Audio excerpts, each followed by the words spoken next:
So today we are going to talk about browsers. So if you want to surf the internet, you usually open a browser. There are many kinds of options available though. On the Windows platform, you usually have Internet Explorer.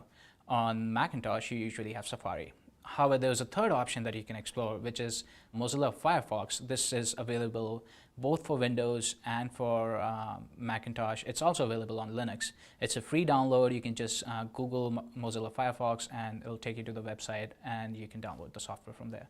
So this is the basic Firefox interface. You go to Tools, you click on Tools and you go to Options. In the Options, you go to the Privacy tab. So if you say here, the history will show, Firefox will remember all history, but you don't want them to do that. So let's say use custom settings for history.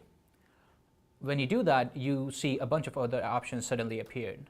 One of them is cookies.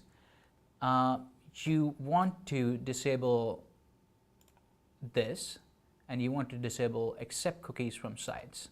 Now, some sites would not allow you to open them unless you enable cookies. So the way to get around that is you just add exceptions.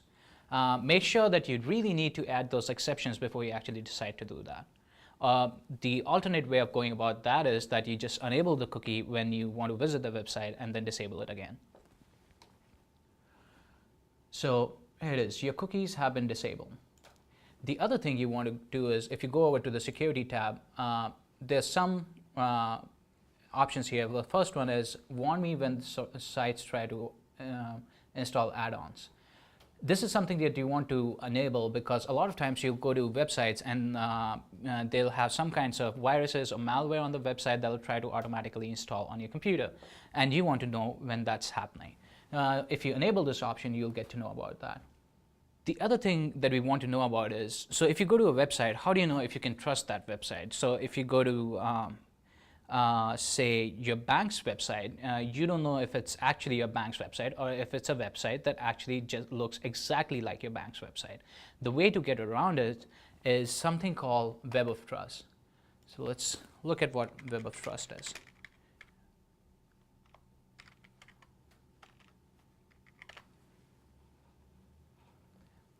Now, this is the first hit that you get on your Google search. Now let's click on it. Now, as the description says, it protects you from online scam sites with adult content, spam, and other internet threats. It's a free download and it installs automatically on your Firefox. So let's just do that.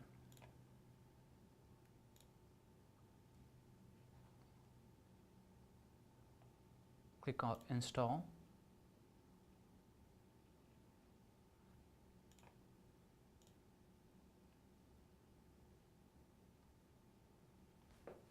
So now if you notice, in your toolbar, there's this green colored symbol.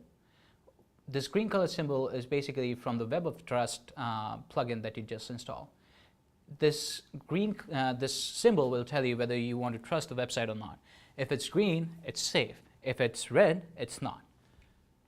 You can also, if you know some website which is not safe to browse, you can also click on the green symbol and it'll allow you to rate that website, and if it's not safe, you can rate it as not safe so that other people who come on that website would get an idea whether it's safe to use it or not. So these settings are all for Firefox, but if you want to learn more about how to use other browsers with similar safe settings, you want to go to securitymatters.iu.edu, and that's all we have.